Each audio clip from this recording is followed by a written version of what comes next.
continuing interview series on anti-imperialist America. I'm your host, Dust James, the Marxist-Leninist truck driver. I'm coming to you live from my humble home out here in rural North Carolina. And we're very honored to be joined with a great guest, Victor Coronado, a member. So we got an echo.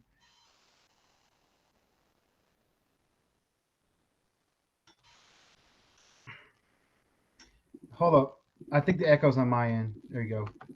All right, and we're very honored to have with us Victor Coronado, a member of the Anti-Conquista Collective.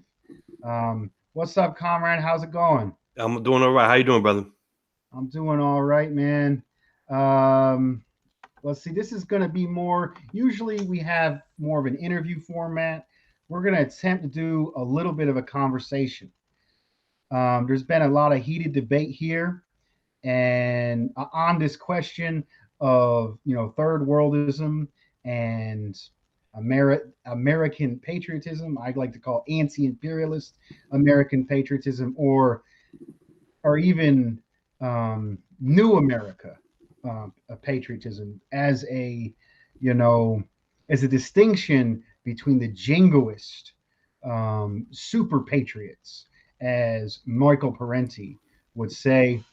But we're trying to come at this from a respectful manner. We're trying to honestly engage in unity, as communists and as principled people. We know there's a lot of bullshit on the internet, a lot of ego, and we're just two working people that are trying to flush through these ideas with the interest of improving the conditions of our communities and spreading ideology. What's your response to that, man? What's the game plan here?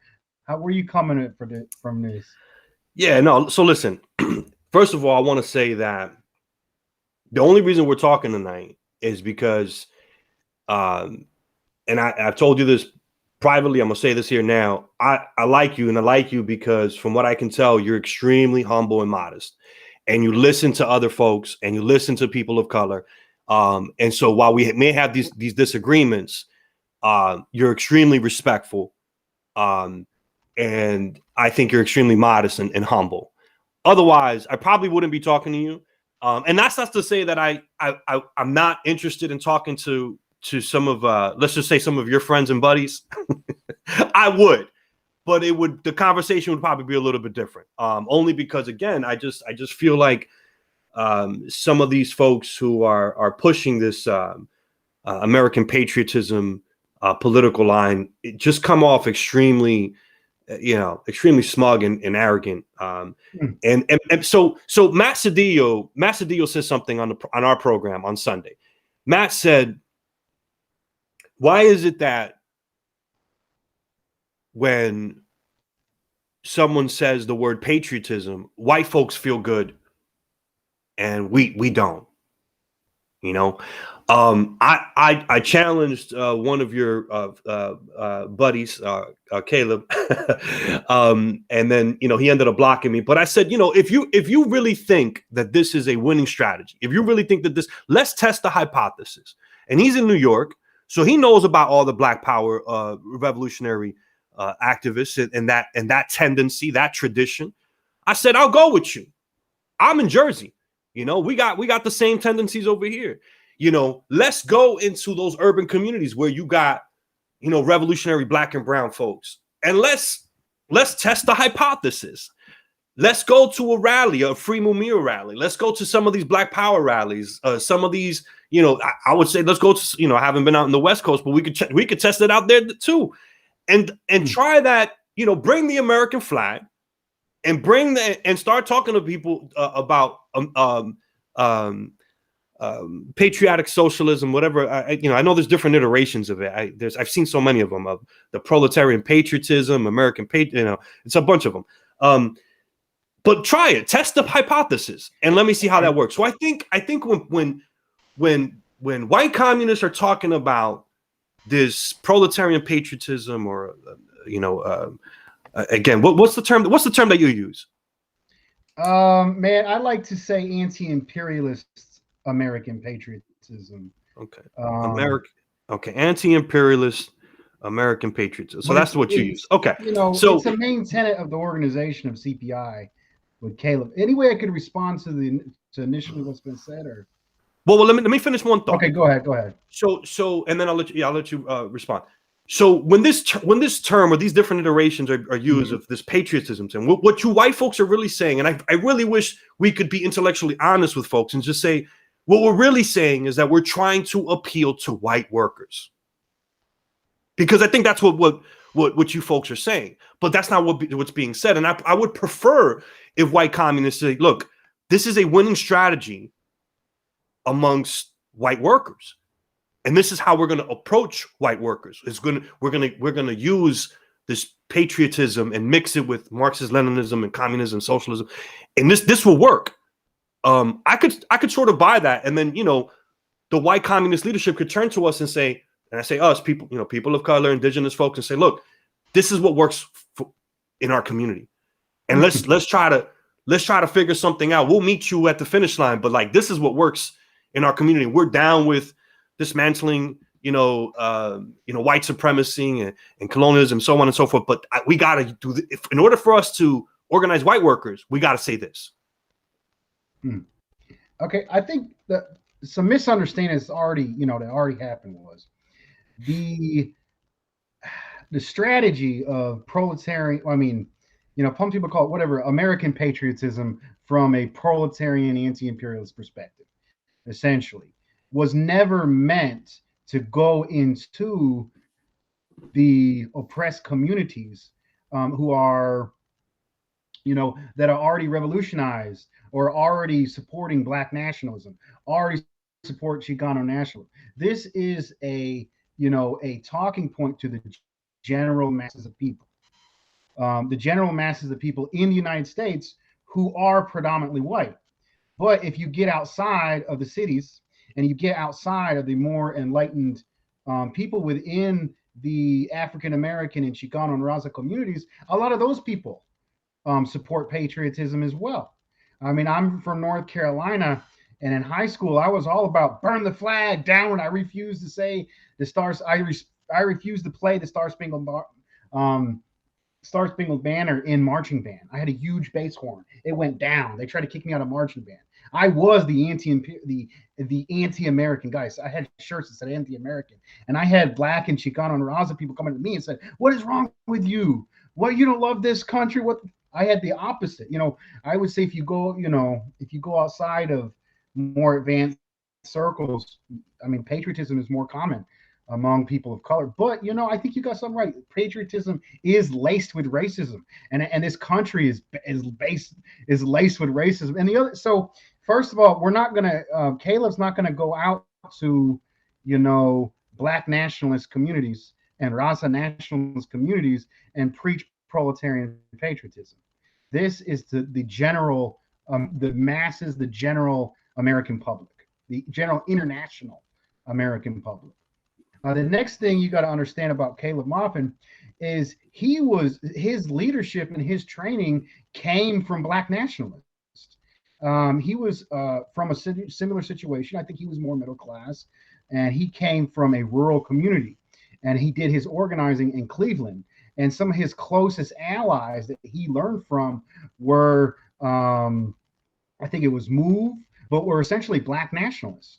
And he is repeatedly quoted in the Nation of Islam paper as an expert on international affairs and anti-imperialism.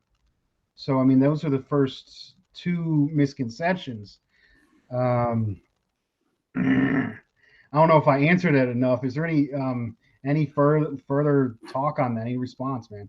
Well, I mean, so here's the thing. So are we saying, when you say general masses, so I heard everything you said. When you say general masses, are we saying then that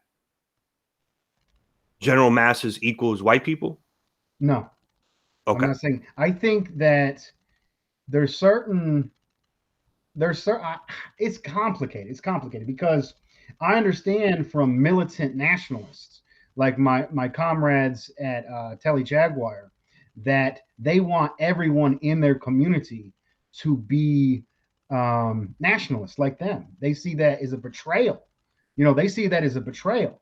But at the same point, I do think that some oppressed people may like a proletarian patriotic message better than a third worldist one. Without having any I data mean, in you already front of see me it. right now. I'm sorry. I mean, I've seen it in my personal experiences where I would be the anti-imperialist, and then other people go up to, like, there was people in, JRT. I was in the marching band, and I was known for not playing the Star Spangled Banner. And then JRTC marches up to us, and they're mostly Rasa because it's poor people that join the military, and they're like, and they go to me and they say, some people like the American flag, Dustin. No, Why are you looking I'll at give you. I'll concede that yeah, American pie yeah, is a crazy drug, man. Capitalism is a crazy drug. yeah, So I think yeah. so. I hear what you're saying because I have some of these conversations with my personal friends who are not very political, but but they're here in the diaspora and they pledge allegiance, but they're pledging allegiance to money is really what they're pledging allegiance to. You know Yeah. what I mean? And I would say, but a lot of these people, let me say this, even people who are not political, especially like if you come out here in the East Coast, if you go into Latino community, and I've always said this, because this is true. I've organized in every single urban city in the state of New Jersey. I've been to Philadelphia. I've been in certain parts of Philadelphia. I've been to New York. Latinos out here in the East Coast, like even if they're not political, if you're in a barrio, in a neighborhood that's Puerto Rican, they're rocking the Puerto Rican flag.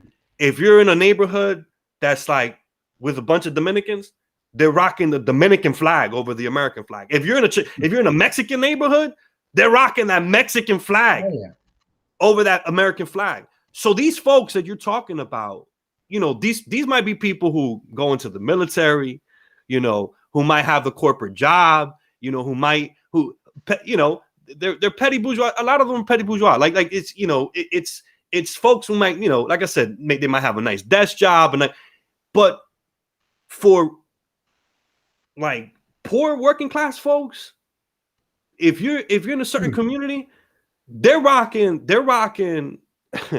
their flag from their motherland, and they're listening to their music, and they're not doing the American thing. They're just not. So this is where they're two Americas. And like, I think again, if we're saying general masses equals white people, and then with a bunch of like middle class folks and military folks, who are people of color, if that's your definition of general masses, okay, I'll buy that.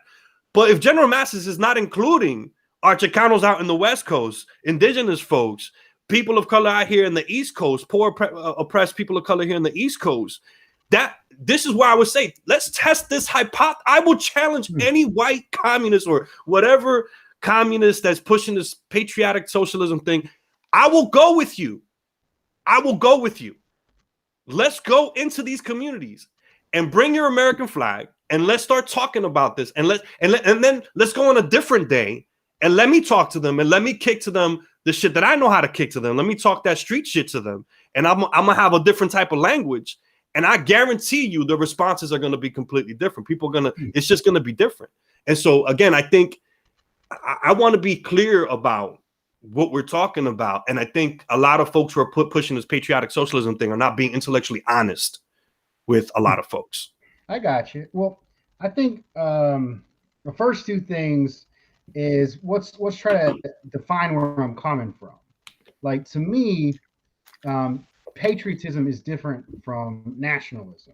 Patriotism is simply love of where you come from, love of the people who may be internationally there, and wanting to make life better for them, wanting to make the place in which you live better.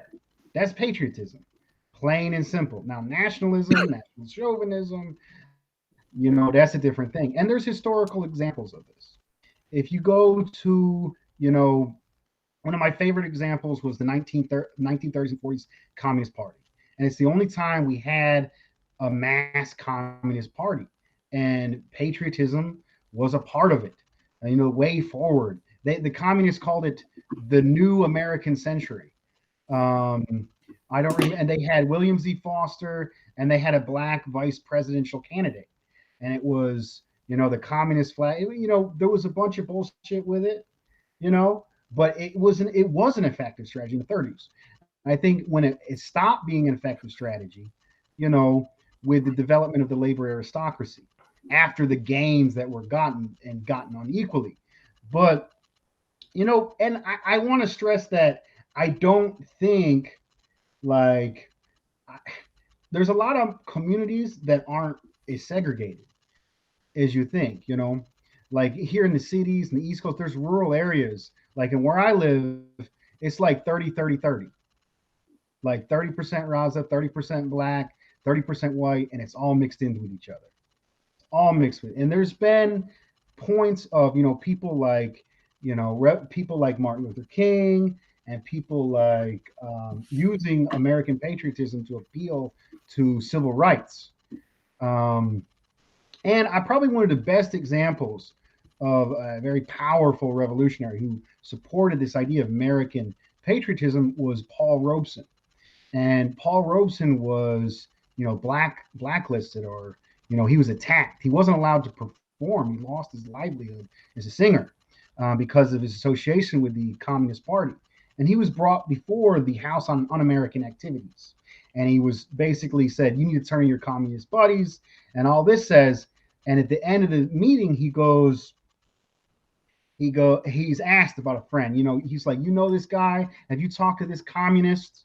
And Paul Robeson's response was, that communist is a real American patriot, and you are the un-Americans. And I think that's probably one of the most concrete examples of what I mean by American patriotism. It is it's a type of patriotism that loves the people here, wants better lives for them, and it's simple and as clear as that. That's it. That's it. And it's a tactic. And I do think you're right. I think if you look at the people that are pushing it, Caleb Maupin, Jason Henkel, they come from rural areas. And rural areas, white people are the majority in those areas.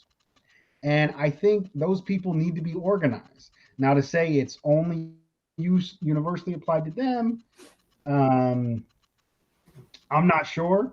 My position is any means necessary. So I honestly do think Chicano nationalism and Black national works better in a lot of Black and Brown communities. And so I'm trying to say, Right. but in the rural community that's mixed. I think, and I'm not a part of any. I mean, I'm part of the Center for Political Innovation.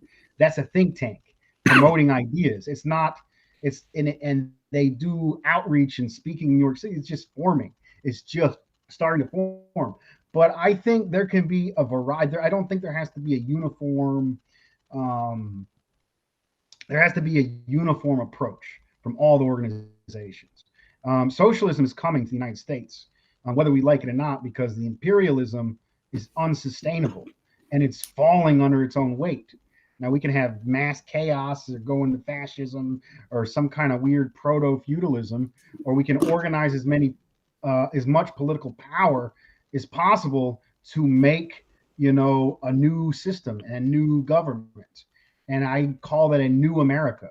And a new America um, could have an independent socialist republic of Aslan and a republic of the Black Belt South with full self-determination and full rights that could be its own independent nation.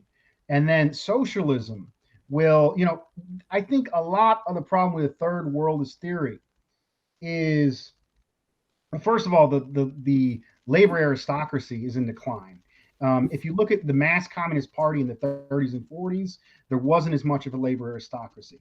And then Roosevelt saved capitalism, and they got a lot of those reforms that mostly benefited white people. And there was this labor aristocracy up until the 40s, up until the 70s. But after the advent of neoliberalism, this has been deteriorating very quickly. There is a material basis for masses of people, even white workers, to support socialist. It's in their material interests. A big part of the third worldist theory is it's not in their interest to support socialism. But I would say no. And the big reason why is we're no longer going to have the scarcity we have now under the inefficient and obsolete system of imperialism capitalism. We're going to expand the productive forces. We're going to be able to organize the economy in a rational way. We're going to make the pie bigger. I mean, right now, if we even tried to pay reparations under a capitalist system, they could never, the imperialists could never give back what they stolen. So you got to start with a system change, and then with that system change, you can see what socialist countries have been able to do. If you look at the Soviet Union, they went from being, most backwards country in Europe to world superpower in a matter of decades because socialism is superior. China, we might disagree on China as well, but China, it's been the fastest growing. Has grown 3 times that of the United States, for the last 3 decades. 4 decades. four decades. No, I defend China, so we're good on. Okay. We're good on that. So I mean, socialism is superior, and it's in the interest of the vast majority of people. White, exploited people, workers, and super exploited people, oppressed nations, black and brown people. So I mean, I said a lot there. Go ahead, man. Go ahead and respond, man. So one thing you said was that patriotism is different than nationalism, and then you expounded on that. Yeah. So here's the thing with that. You and I know this, right? The way you were explaining it, the way from your perspective. The problem is that you had to actually give a definition. You have to give a definition to explain yourself. So if we're going to be materialist, if we're going to be scientific about our approach, understand. I'm gonna go back to Matt Cedillo's question of why is it that when you say the word patriotism, white workers feel a certain type of way, and people of color, indigenous folks feel a different way. So I'm just gonna leave that there. Now, as far as one more thing about this, this political line. So in 2020, we had all these rebellions all over the place. Answer me this question honestly. Honestly. How would that have played out in those communities? You're patriot in the midst of this. You're out there. You Dust James are in these communities. You Caleb Maupin and you folks are out there, and you're talking to these people who are burning shit down. Right? Who are in the streets, who are fired up. In 2020, I mean, the rest of the world saw what was happening in 2020.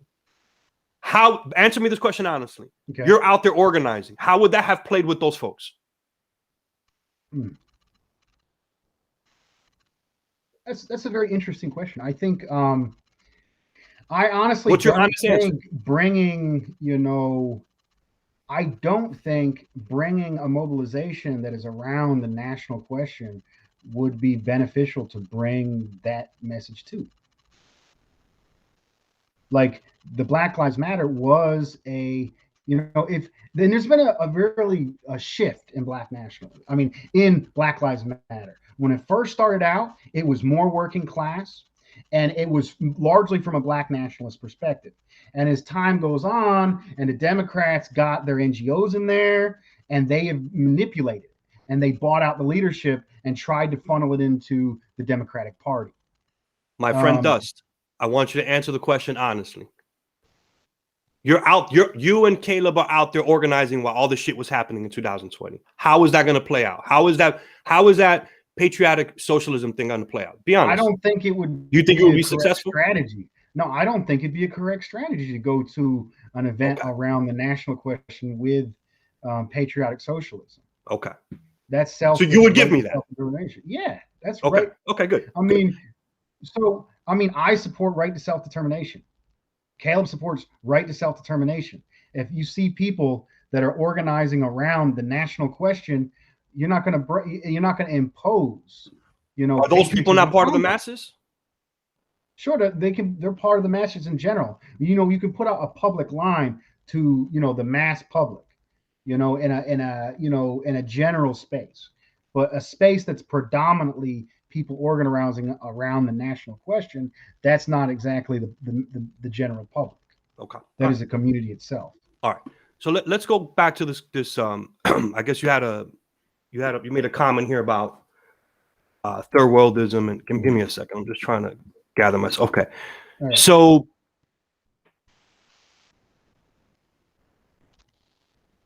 from a purely Marxist definition, because I hear the term. I know the CPUSA has this I guess political line of march of proletarian patriotism.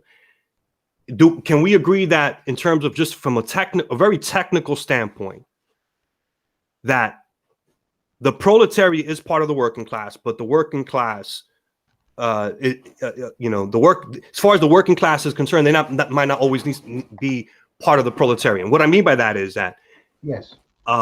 Okay, you agree with that, right? Proletariat, we're talking about means of production. I have a Marxist definition of the proletariat. Please, it is that you consume less than you produce. By definition, then you are exploited. I'm sorry, I lost you there. I think the connection went in now. Can you repeat that, Dust? A proletarian consumes less than they produce. Therefore, by definition, they are exploited. That's a proletarian. Now you have labor aristocracy, which are people who consume more than they produce because they receive part of the benefits of imperialism, and they're less likely to want to engage in revolutionary struggle. It's in their class interests. They may believe it is in their class interest to defend the system, the racist imperialist system. But my perspective is, because socialism would produce so much more abundance, I would argue it's even in the labor aristocracy. It's even in the labor aristocracy's interest to support socialism. Right, but we're getting philosophical. So it's going to be a lot harder to convince them. It's less in their material interest. I get you. So for the sake of what I'm about to propose here, right, or put forth here, I want to just say this. If we're going to get real technical, really, really technical, when we're talking about the proletariat, okay, we're talking about somebody who's involved in means of production.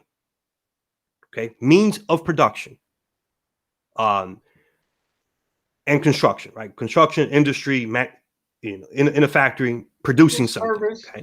It could be. We're largely a service sector economy. Who is producing our material reality? Where are all these raw materials coming from? And can you answer me that question? By and large. Okay. Yeah. I see where you're coming from. But it does answer, my brother. Please answer the question. The oppressed nations. Yes. Outside the United States. Okay. Do you understand where I'm going with this as a third worldist? Yes. Okay.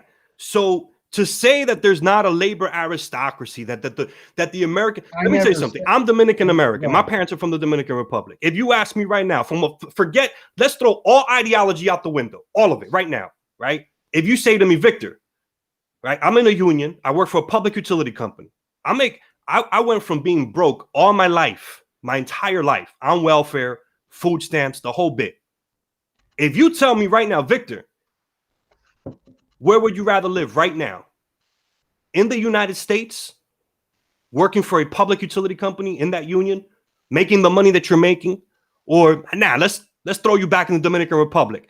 By the way, in the Dominican Republic, we have las zona francas, right? We have these free trade companies, these transnational corporations that are making our products, and you know how much they get paid, and you know that they're not unionized.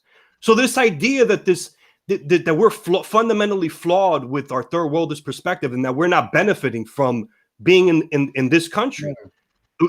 Look at the vaccine. How did the vaccine work out in places like Latin America versus the United States? We're throwing away vaccines while people in Latin America need the vaccines, are desperate, looking for the vaccines. Right? Yeah, I don't think there's a disagreement. My perspective is exploitation and super exploitation.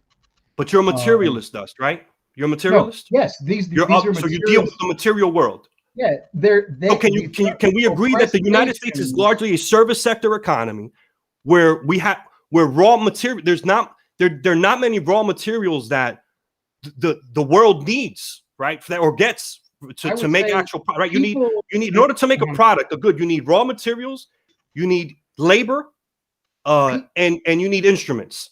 Where are these things being made? Okay. Where are these things getting? Where are these raw materials at? In Africa, in Latin America? Yeah. People in service sector where's the labor? Are exploited. People in service sector jobs are exploited. They produce a profit for the capitalists more so than what they receive back. Therefore, they're proletarian and they're exploited. That is, and they are not as exploited as people in oppressed nations, even oppressed nations within the United States. Okay. So it's exploitation and super exploitation. But there is, workers in the United States who would benefit from socialism. Like their lives would be better off on a material basis. We could argue that. Yeah, we could make that. But I just want to be very clear from a third worldist perspective of people keep saying, you guys don't know what you're talking about. You guys, you guys are just, we've been called all types of names. We've been called foot soldiers for literally, there was a program, you know what? And I'm not going to even name their names, but there was a program saying that we're the foot soldiers for the CIA, that we're foot soldiers of the imperialists, that we're doing the imperialist bidding. But I just gave you a materialist analysis of the, in just a very lazy, very, basic look. I'm not the smartest guy in the world, right? I didn't go to college. I work for a living. I've been working class all my life. I'm not the smartest guy in the world. But we could agree that what we just said just now is fundamentally, it's true. It's objectively true. Yeah, but somehow I would say what you just said isn't third worldism, because my understanding of third worldism is there is no revolutionary potential of anybody within the United States other than we've never said that. And if we have said that, it might have been hyperbolic, but we don't believe that. No one believes that. What we say is that there's more revolutionary potential in places like Latin America. And guess what? We can prove that. But we can prove that. Why? They're much closer. They've actually been able to. Have we not studied? Can we not just point back to the last 20 years in Latin America? They've actually taken over the Bolivarian revolution, Mas in Bolivia, in Peru just now. How much closer are we to the socialist revolution here in the United States? You're speaking to the choir. I think Lenin, I'm a Leninist, and what made Lenin different from Marx was a great economist. But Marx thought imperialism was a good thing because it was going to bring capitalism to, the oppressed countries. And then Lenin, who was just outside of the imperialist bloc, they had the most interesting contradiction. If you read Foundations of Leninism, which we're doing a study on, it's one of my favorite books. He basically says that all of the contradictions, both in the imperialist world and the oppressed nations, are happening simultaneously in Russia. And that's why it had it. So what Lenin said is the revolutions are going to come from the oppressed countries. That was kind of the break.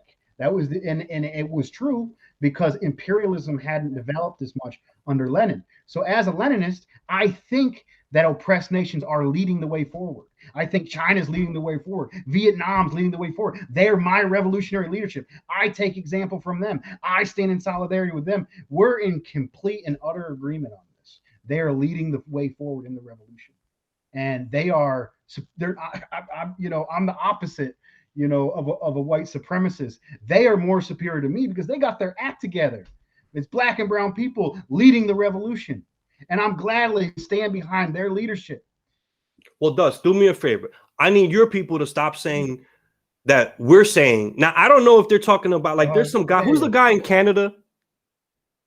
The third worldist from Canada. Fuck him. We don't about Jason. Whatever. Yeah, whatever his name. Please, this guy does not speak for us. I don't know who he is. I've never talked to him. We don't fuck with him. That's not, but we've been called out on certain things. And if I could just, have the flame of liberation of Victor is mistaking third worldism did not invent anti-imperialism. One, I never said that. So this is what I'm talking about.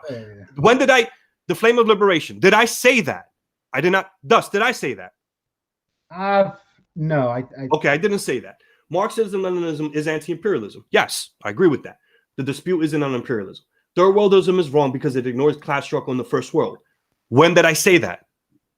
That is the perception I have been given, and No. I've seen the contradictions within the United States are heightened. They're accelerating. I think we can all agree on that.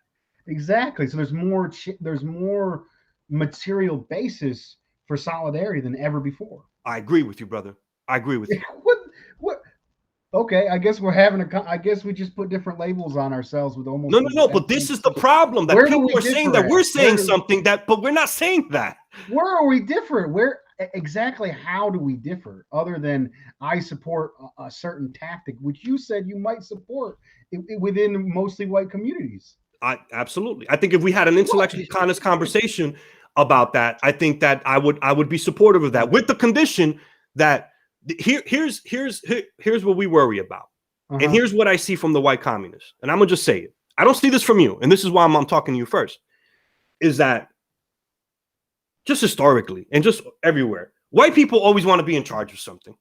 Like I'm the boss. I know I have the correct political line, and I'm right. And by the way, your boy Caleb Maupin, if he's a good communist, can you please get him to stop using the word I and me? Like, it would be great if he could just stop doing that, because who we are is not. I'm not important. Like, I'm not very important. Like, I'm just some guy from Jersey who has a pocket. Like, but the work that we do is important. This conversation is important. The money that people donate to Anti-Conquista so that we can donate it to Latin America, that's important. Victor Coronado, if I die tomorrow, if I die right now, I'm not important. I'm not that important. And the problem with a lot of the white left is that they, I'm sorry, I'm gonna just say it. It's just they make them like we have the correct. It's the church of Marx and Lenin. And by the way, I read Marx and I read Lenin. I got check. Look for people at home. Look, I got Che Guevara. Was not Che Guevara Marxist Leninist? Did Fidel Castro say I'm a Marxist Leninist to the day that I die or something like that? And I will be one to the day that I something like that. All right, so stop saying that we're not communists. Stop saying that we're not Marxist Leninists. Stop saying those things. And then to say, oh, to be a third worldist is what's some of the stuff that they say? To be a third worldist is to not be a communist. Is to not be you can't be both a Marxist Leninist and be third worldist. Really? Says who? Just because you say it, it makes it true? And this is the shit that we hear all the time. These people are not revolutionary. They're this, they're that. They're because you said it, all of a sudden it's true. And it's the arrogance of some of these folks. And again, this is why I'm talking to you, because you just don't give me that vibe at all. You give me the complete different vibe. But yeah, you look, it's more than semantics. So let me go back to what I was going to originally say. Here's the thing about proletarian patriotism. And if white people were honest and saying, look, this works well in the white community, I'm going to be honest with you. I would be down for that. We could have conversations and say, okay, like, all right, so that's what you're doing. This is what we're doing. We'll meet at the finish line. But you understand also the fear that undoubtedly people of color have when white people are well organized. You understand? So that would be the condition. It's like, okay, like, are you really going to be down with us? Or are you, if we have this revolution or we start getting some real power, are you just going to trample on us and shit on us again? Because that's been the history. And we can't deny that history. We can't sugarcoat it. We can't, say, oh, that's not, it's all class and that, like, no. Let's be honest about a lot of this shit, Yeah, I think there's already a lot of points of agreement. Absolutely. First of all, you say it can be used as a tactic, but you're saying it must be used within, largely the white community. And I'm from a rural area, and a lot of rural areas outside of Aslan and the Black Belt South, and the string of the Black Belt South are majority white people. And if you go to those communities and you see the flag everywhere, and I would argue this is to an extent true of non-white people as well. Is when they see the American flag, they don't see, imperialism, and they don't see police brutality, and they don't see all the horrible things that this government does. They're thinking about, my neighborhood and hot dogs and biscuits and gravy and like country music, and like they're thinking about culture, and they're thinking about community, and they're thinking about land, and they're thinking about where, and they're thinking about family. Like they're thinking about their grandma. My grandma's an American, and so I think those are positive things. Working class culture, food is a good thing, art is a good thing, music is a good thing. Yeah, um, there's racism. America's lined with racism, but to get something positive, you have to build on something positive. And I would say people associate positive things with patriotism. And that is why it's so powerful as a tool to be manipulated by the imperialists. So when the imperialists say, support our troops, they're making you think that it's good for your family and it's good for your neighborhood to go and fight these bullshit wars, that aren't helping nobody. They're not doing anything good. So they're to be a real patriot, you want, to improve your culture, improve your living conditions, better life for your family, better life, for your community. But these super patriots will twist this and in a way that makes us think that we're the same as the imperialists, as the monopoly capitalists who benefit the most from these imperialist wars and from all this bullshit. So what we're appealing to people's love of their community and their culture to make it better. I think that's real patriotism. So we're applying to something good for something good. Yeah. Okay. So two things. If white folks were intellectually honest and said, look, this is what works well in our communities, again, I think we could have that conversation, and then now we're having a better understanding of what we mean when we say patriotic socialism and whatever iteration. By the way, the Flame of Liberation says you keep talking about whites. How about all of the non-white communists who advocate for patriotic socialism? You know what I say to that? White folks, you could have them. You could have them. That's fine. If you want to have a couple people of color sprinkled in there, I don't know how comfortable they're gonna feel about, but if that's their thing, y'all can have them. Go ahead, have them. I'm gonna be over here burning American flags with my people and raising a Dominican flag or whatever. And by the way, I got another question for you. If we were to have a real revolution in this country, would you still want to call it the United States of America? It would be up for the people to decide. Okay. I don't, by the way, it's just a question. Right. I mean, right now, people in the United States largely, other than, enlightened, nationalists and people with, people with a revolutionary ideology from a oppressed nationalist perspective, a lot of people see this as the United States. No, without question. Yeah. I think you have to be again. I know there's some people who don't want to acknowledge that the United States exists from a very just materialist perspective. It does. Like, we could agree whether it's going to be here tomorrow. That's a different question. But here it is today. It's the United States is a thing, right? So, anyways, I'm okay with that. All right. So, the other thing I would say about patriotism, and you said a lot of things there, and I get it. Again, if it's a tactic that's being used for white folks, I would draw people's attention to, if you get a chance to watch the program that we did, this is a shameless plug, but really it's really about Karina Masadillo's lady gave a wonderful response about patriotism and how that ties into stories and traditions and of really whiteness, right? So again, when we're saying patriotism, it's we're talking about white people and their country, like, you know what I mean? Like that's what we hear. That's what we hear. And I even heard it. When Caleb and Hans had their thing with what's his name, Jason Hinkle. Yeah, I think right off the bat, Jason said he said, we got to take our country back. Understand what that, like, when people of color hear that, you understand how that makes me feel very uncomfortable. And I'm being polite. I got you. But he said it right from the beginning of the program, and I didn't get to listen to the rest of the program. I'm actually thinking about responding to the program. because I just there's so much things in there that Hey, man, could be easily deconstructed. Go ahead. Yeah, No.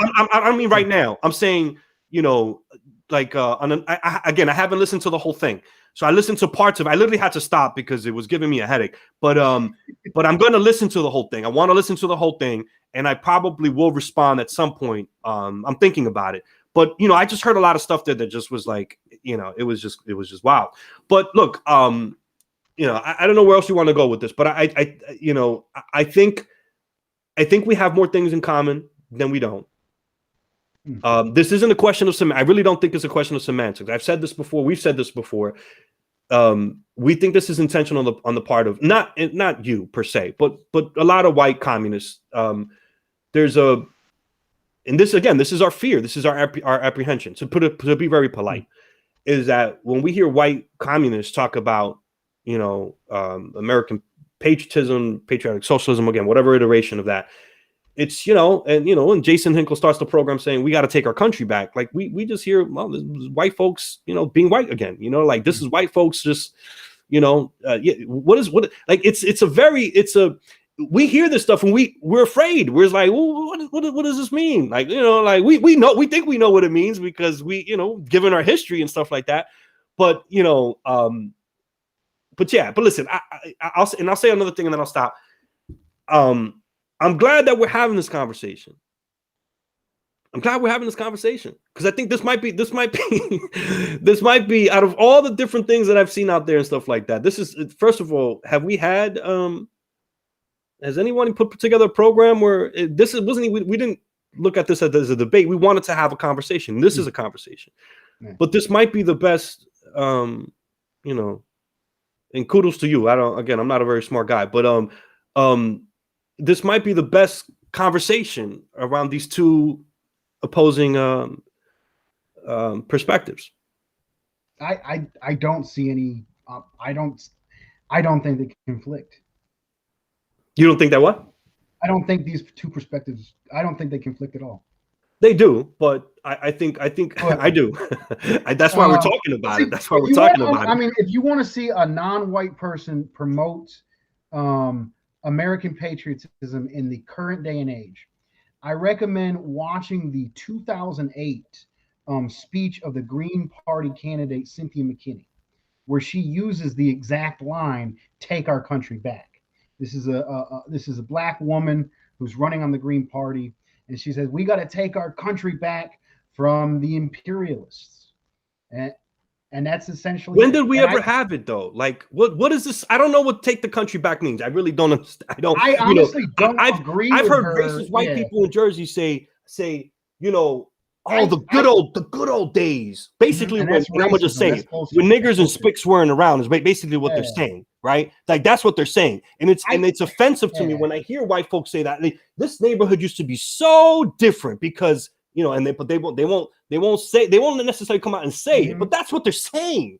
So what does "take our country back" mean? I have no idea what that means. I honestly don't agree with the formulation, but I was giving an example of a black person who felt included in saying that, and that was Cynthia McKinney of the Green Party in 2008.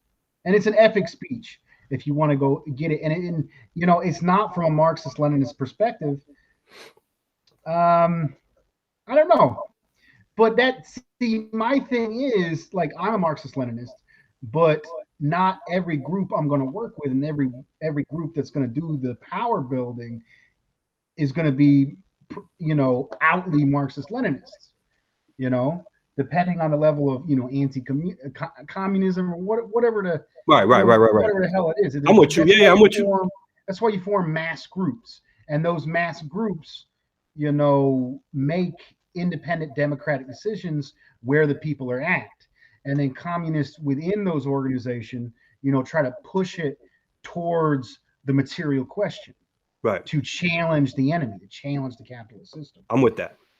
So, you know, right now I'm just a worker. I'm a truck driver. I'm on YouTube. You know, I'm trying to spread ideology. I really shout out. Yes, you gotta unionize your brothers, man. You gotta. What's going on with that, man? You said you're not in the union. We are in horrible conditions culturally, ideologically, economically. I think in recent time, it's getting better. But in my specific job, in my specific area, I think putting the energy in the ideology is more beneficial. And I have been around, comrades that have dedicated their lives to the union movement. And I've been trained by folks in the union. I got to meet Crystal Lee Sutton before she died. That's the real Norma Ray that movie is based off of. Who, she organized, black and white workers in the '70s in Graham, North Carolina. And Graham, North Carolina is one of the most racist counties, in North Carolina. They recently, um, I went down there. They had 287G, and they held all these fascists and racists saying, "We love our sheriff," because they implemented 287G because they were terrorizing the undocumented community. And I went down there and marched against that shit. And I looked them face straight in the eye, man. These bastards. But there's a lot of deal. Right now, I'm focused on ideology. Um, but that's it. I'm just one dude supporting, you know, promoting ideology on this channel. I'm part of a think tank that's trying to come up with better ideas to get out of the movement into the masses. And revolutionary patriotism is one of those tactics.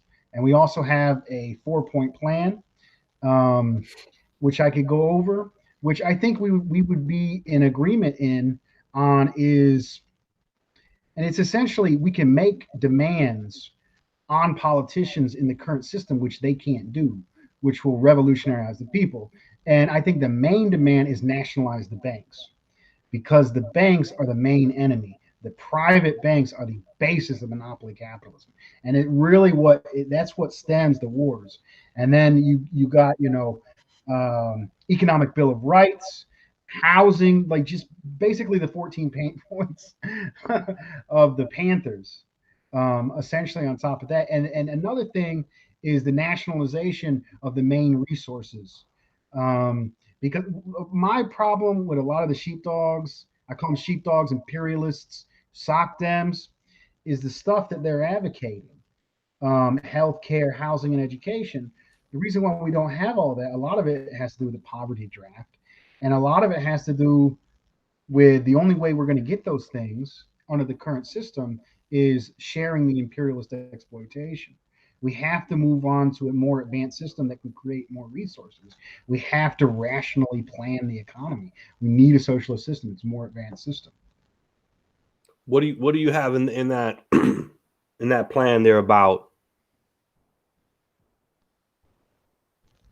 in terms of the global South? Is there anything in there about international Solidarity, foreign policy? Solidarity, win-win trade, instead of the United States going in and sabotaging and creating coups. The United States should be competing with China to offer lower interest rates and to go in there and offer investment projects that benefit both the United States and the oppressed nations. It's essentially China is the foreign policy, because if you look what China's doing, in the United States we have the imperialist system where if people don't get in line, they get overthrown. What China does is they say, okay, you need this, here it is, let us have that, win-win trade, and those countries rise up and they become stronger. That's the difference. Imperialism keeps countries in poverty to keep them exploited. The new future of socialism is where countries act, in their interests, and trade in a way that's mutually beneficial to all parties. And I call it it's a spiral upward. Investment creates, more leisure time, which creates more innovation, which creates more investment, so on and so forth, until we have so much abundance. We know we can work as we want, we can take as we want, and the state doesn't even need to exist. Communism. But the main thing is, to get to communism, the big thing that makes states authoritarianism, to make states, the reason why, Cuba or Venezuela or can't, or Venezuela's actually really good is because they're in scarcity, and as you have more economic development, you have less scarcity, and you don't have to ration things, you get more rights. So I think it's really fucked up is the Western world stole all this shit, and they have been able to develop, a certain level of human rights in comparison, but out of theft. And then they say those people are bad, and the reason what they're reacting to is the scarcity that's been imposed in them by the exploiter imperialist countries. I got a question for you.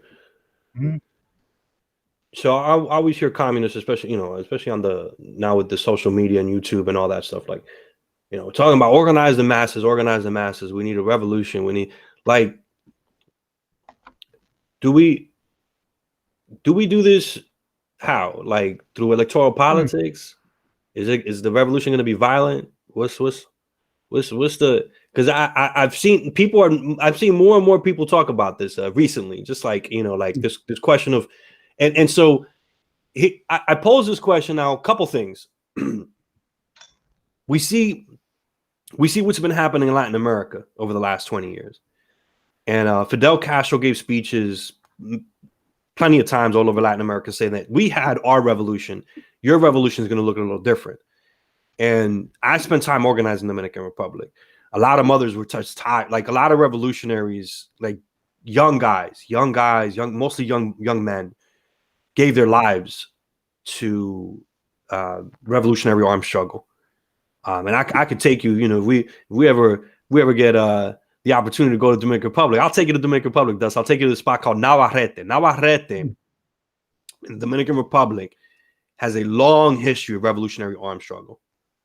And the mothers are still living there of these fallen soldiers who, I'm talking about their young boys were in communist organizations, revolutionary communist organizations, armed, and got into revolutionary armed struggle against security forces and got gunned down. So I that's just a, I'm tired. I was working all day, but that's just a snapshot. Let's just say that a microcosm. I guess that's the word I'm looking for. It's a microcosm of what's been happening in Latin America for fucking ever, right? And so I think that part of the reason why mostly, the revolution in Latin America that you're seeing now over the last 20 years, the second wave of independence, if you will, the reason why people have chosen the electoral route is because people the mothers got tired of seeing their boys get gunned down. And this happened. This is, Operation Condor, the School of the Americas, all the fucked up things that the CIA has done in Latin America and the right wing dictatorships it's supported, Brazil and Chile, et cetera, et cetera. I mean, the Dominican Republic was invaded in the 60s, and I mean, it's a whole thing. It's a whole series of things that the United States is responsible for. And by the way, here's the other thing about this. When we're talking about the labor aristocracy, we have to acknowledge that labor has not only been complicit, they've organized. White-led labor unions have organized along with the CIA. We have a history of that here in this country to make sure that progressive and socialist country groups don't come into power in Latin America. This is well documented. This isn't conspiracy theory. I mean, anybody could look this stuff up. Okay. And that's the history of labor. That's the history of white labor here in the United States. But anyways, going back to my original question of, like,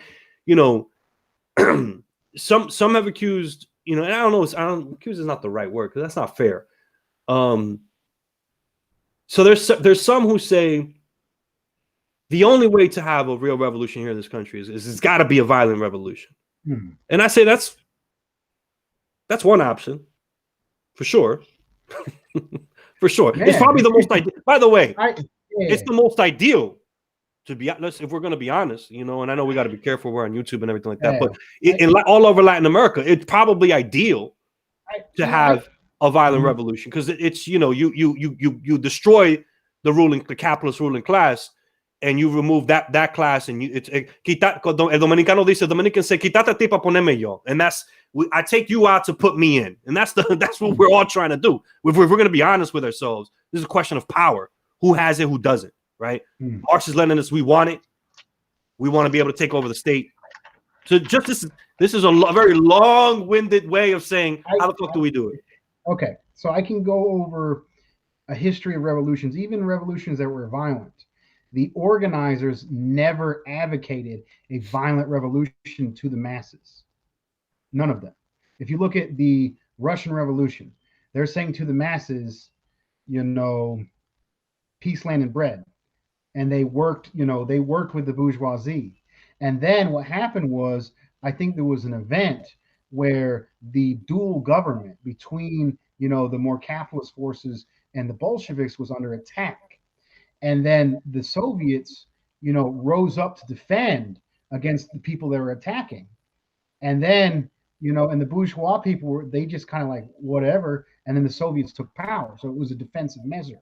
And then if you look at the Chinese Revolution, they were fighting alongside capitalists, the nationalists, to kick out the Japanese imperialists.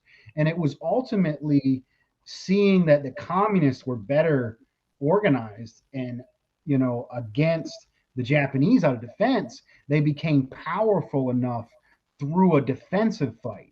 They didn't go straight to the peasants and be like, we're fighting a revolution. We're saying we're fighting against, the Japanese. And then once they built the power out of defense, then they were able to take power. Now, if you look at, Latin American Revolution, there was definitely a change in tactics. Instead of backing these dictators, they started implementing neoliberalism, where they allow them to protest, but they harshly economically exploit them. Before it was just like straight dictators. So they gave them a way to protest. And before, they had to do a revolution because they were under dictatorships and couldn't do it. So, and through those protesting moves, they've been able to make, these broad anti-neoliberal coalitions and even vote themselves into power. And then they had such a broad coalition of the masses, they were able to defend themselves. So I think the key aspect in any revolution isn't whether it was violent or non-violent, it's that you have to mobilize the masses. And then, usually violence will come out of defense of the gains won by the masses. So in the United States, we're nowhere close to a revolutionary period.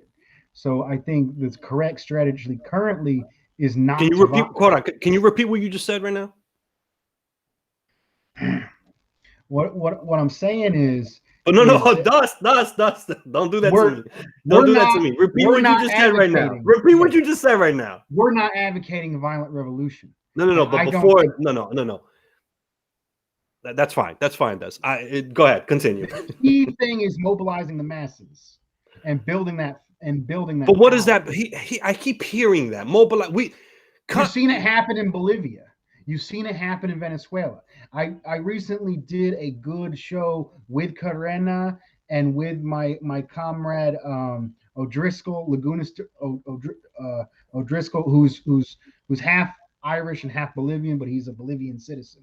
And he gave us a presentation on MAS. And MAS is a coalition of labor groups and indigenous groups.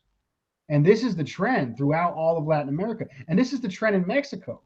It was a mass mobilization that was after years of, it being stolen, the election being stolen from him. And after years, of him not coming into power. You mean Obrador, right? Yeah. I think Trump actually kind of helped because they're like, what the fuck? Fuck the US right now. They had that little window of opportunity under Trump where the larger bourgeoisie was like, okay, it's too much of a task and too much of a resource to hold down the power that the masses of people. So I mean, it really is mass popular power that creates all revolutions. I know. I keep hearing that. I just don't know what that means. Okay. I mean, I'm giving you historical. No. I hear you. I'm talking about like I've been here. So we've been hearing this stuff forever. Like, like organize the masses, organize the masses. What does that look like? What is the actual program for us to do that? Like, we gotta be honest and say that, like, we're just some people on YouTube, and this, and we have to take advantage of certain opportunities. So yes, the contradictions are accelerating. Right, we saw what happened. Was it 2008 with the crisis, the world economic crisis and the housing market and everything? We saw what happened in 2020. We're seeing. Say whatever you want to say about Bernie Sanders. You gotta give the guy credit for one thing, which is that socialism. People are curious about socialism, and you can't. If we're gonna be materialist. Listen, if we're gonna be materialist, we're gonna be materialist, scientific socialists. We gotta acknowledge that there was a Bernie Sanders effect, that people are thinking about socialism. You're the third world, and you're backing an imperialist politician. No, I'm not. So you're misinterpreting what I'm saying. See, this is the problem. I'm not saying I'm not a Bernie Sanders. Look, I don't give a shit about Bernie Sanders. This is not what I'm saying. What I'm saying is the fact that he was a mainstream candidate who came a stone's throw away from winning the you got to acknowledge that. And then now young people all over the place, people like me and you are benefiting from this Bernie Sanders effect because young people, man. There's a 20. Now, given. Now, what allowed that to happen? It was the contradictions. So, that's what absolutely. He jumped ahead of the contradictions. He jumped ahead of the contradictions and then renamed and bastardized what socialism was. I agree with you. For the benefit of the imperialists. I agree. No, I'm not disagreeing with you. What I'm saying is that there. Again, I always say there's utility in everything. There's utility in everything. Bernie Sanders is using us, and we need to use that Bernie Sanders effect. We need to take advantage of that opportunity. We had 2008, we had 2020, we have the Bernie Sanders effect, which again didn't come out. That didn't just happen out of the nothing. There's a reason why people were curious all of a sudden about this guy talking about socialism and redistributing wealth and having a political revolution and all that stuff. Like, regardless of the fact that we know he's an imperial. Like, I'm not arguing that. That's not what I'm arguing. What I'm saying is that people like me and you and organizers, and right now I'm not, look, I'm just some guy on the YouTube. I used to do some organizing. I want to get back into organizing, but we need to, this is dialectics in action. We need to take advantage of this stuff. When I ask the question, what does organizing the masses mean? I don't know what it means because people just keep saying it, but I don't know what it means. It's just they're nice words. We got to organize the masses. We all know we have to organize the masses. What does that look like? What are we doing to organize? Are we just staying on YouTube and that's it? And you got a certain amount of followers, and then Anti-Conquista has a certain amount of followers. Caleb has a certain amount of followers, and we're all fighting and competing for the funds and followers. But why aren't we doing more of this? Why are people like me and you talking and trying to figure out how to get the entire quote unquote left? And you know what it is? It's balkanized because people pump their chest and say, I have the correct political revolutionary line. I'm a Trotskyist. I'm a Stalinist. I'm a patriotic socialist. I'm guilty. I'm a third worldist, right? And we're pumping our chest. I'm more revolutionary than you. And patriotic socialists don't know what the fuck they're talking about. And this one doesn't know what they're talking about. Blah, blah, blah. But how do we organize the masses if we can't even organize amongst ourselves? I honestly think, man, a lot of the left is fucked. A lot of this rad-live, always backing the Democrats, are more imperialist than the general masses. My understanding is we have to build power, and the power comes from the masses. And to be able to do that, we should go to all, there's a good quote from Marx that we use all the time, is you go to all movements that are fighting against the political economic order, and you raise the economic question. So we go to the Bernie people, and we're like, he's talking about, good things. He's talking about, healthcare and all that. But, how are we going to get it? We need to restructure into socialism. Or even if we go, I'm even going for, going into the Trump supporters and being like, hey, I'm not going to tell people of color to do this. I'll do it. You could do that. You call me and let me know how that worked out, because I'm going to go there and be like, you're mad about your small business being took over by the monopolists. It's the monopoly. It's the banks that are doing this to you, and then organize all of the groups of society along and push them towards the economic question, and that pushes against the system. Now, but that's real theoretical. But what can we do as organizers? And this goes way back to my training, 1930s and 40s Communist Party. And that is individuals, you need to make a contact list. And you need to put, in different categories. I'm trying to get this person into the mass organization. I'm trying to get this person on my YouTube show. I'm going to organize this person to a study. And like everybody that's can potentially do any political work, you need to be keeping track of them, and then of where you're at, and continually discuss with that person and push them into an action that's supporting the movement. That's a concrete thing that every revolutionary and communist should do, is make a contact list, make a goals with those contacts, and push them towards action. I don't necessarily agree. I don't necessarily disagree with anything you just said. In Latin America, there's a lot of talk of movimiento populares. You mentioned Latin America. You mentioned in Bolivia and stuff like that. Before we can have, before we can start reaching the masses, we gotta deal with this. Again, if we're gonna be scientific about our approach, if we're gonna be materialist, the reality is that the left is balkanized and fractured. And if we can't put together a coalition, a legit coalition, A lot of the left doesn't want to organize the masses. A lot of the left, but Dust, before we even do that, how can we there's gotta be a vanguard. There's gotta be before we can do that. We have all these different groups and different entities and different grassroots organizations and institutions and whatnot. There's a bunch of us in the world of academia, online, the political parties, grassroots organizations, unions, so on and so forth. If we can't put together a coalition. Have you met a lot of these people, man? Yeah, absolutely. A lot of them are more imperialist than the general masses. A lot of them hook, line, and sink, especially in academia, or they're not anti-imperialists. They're not interested in organizing the masses of people, and that's what I respect about a lot of the Chicano. That's what I respect about the Chicano nationalists, is they're actually in the masses and have a mass base. A lot of these so-called leftists are just, especially in the white left, there's like one cult leader, and like they've been running the same program for the last few decades.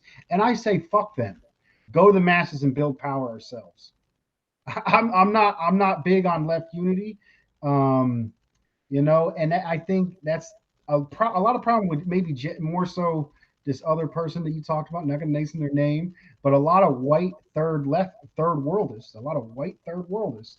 The reason why they're third worldist is because they're classist, because they come from middle class backgrounds, and they want to call people in my community working class people. They want to say, oh, they're all racist. They're all benefiting from the imperialist system. We will never be able to organize them. Fuck them. We're just going to be all high and mighty, and we're gonna be the good white people while the whole system falls down. What I'm saying is, we need to build power. And to be able to build power, we got to innovate our ideas and get those ideas to the masses. And that's what patriotic socialism is an attempt at doing, is reaching a broader amount of people to build power. Because the left, these little left organizations, have been getting smaller and smaller and weaker for decades. And we need a new strategy. And the new strategy is to get non-political, non-socialists, the general masses of working people, because that's where all the power is going to come from. But there's got to be a vanguard, though. There's got to be some sort of, you have to. You mentioned the 30s. Okay, so you had, what did you have in the 30s? You had a party, right? But they all right, and then during the 60s, what did you have? That's where it all went wrong. That's called the new left. See, the new left broke from But the Dust, be working careful class. there, Dust. Dust, be careful there, because now we're going to be disrespectful to the legacy of the Black Panthers and the Young Lords. And No, see, but the Young Lords and the Black Panthers carried on the tradition of organizing the masses, but the majority of the new left. okay, I need you to clarify. I'm Okay, not including the Black okay, Panthers and the Young Lords. They carried on the mass legacy. They were in the working class neighborhoods, but a lot of these hippie leftists, they gave up on hope. They gave hope up on the working class. They tried to organize, and there was such a big labor aristocracy. There was less room for organizing. There was less material conditions for organizing then. What I'm saying now, things have changed now. But we're still acting like there's this huge labor aristocracy. We're fighting the war of the old generals who gave up on the working class. It's time to get back in the working class. More people are talking about socialism than ever before, and we need new tactics and new strategies and new talking points to reach as many people as possible. agreed. I think we should end it there. I think that was good. Dust, if we ever gonna hang out, I'm gonna buy you. You drink beer? Yeah. I'm gonna buy you. I'm buy. Matter of fact, you're not paying. When we hang out, whenever we hang out, that first time we ever hang out, I got you. Like, you're not paying for shit. I got you the whole night. Like, if you pull out your wallet once, I might smack you. Like, I'm gonna feel real disrespected. Hey man, I do a chant at the end. It's good stuff. I'm not gonna make you say anything. Is it real white and corny? No, it's not. It's actually not at that. All right, just do you. All right, thanks for being on, man. We're gonna end it. If you want to, No, hold on. What do you want me to do? It's just repeat after me. It's dare to struggle, dare to win. All power to the people. Well, I could do that. Yeah. Hey, all right, man. Anything else? Please go and subscribe to Anti-Conquista. And people want to follow you on Twitter. You got a Twitter account? I'm not very active. I'm 41 years old, man. I don't do too much Twitter. They can follow us on Anti-Conquista. Facebook. A lot of people been hitting me up on Facebook. Somebody Anti-Conquista made fun of me because they're like, yeah, that makes sense because that's your generation. So yeah, I'm mostly active on Facebook. I promise if you write, if you hit me up, I'll hit you back. If I don't hit you back right away, but I will hit you back for sure. So yeah, I'm Facebook. Victor Coronado on Facebook. All right, man. Let's go ahead. Raise your fist. All right. Dare to struggle. Dare to struggle. Dare to win. Dare to win. All power to the people. All power to the people. Right on. Thank you.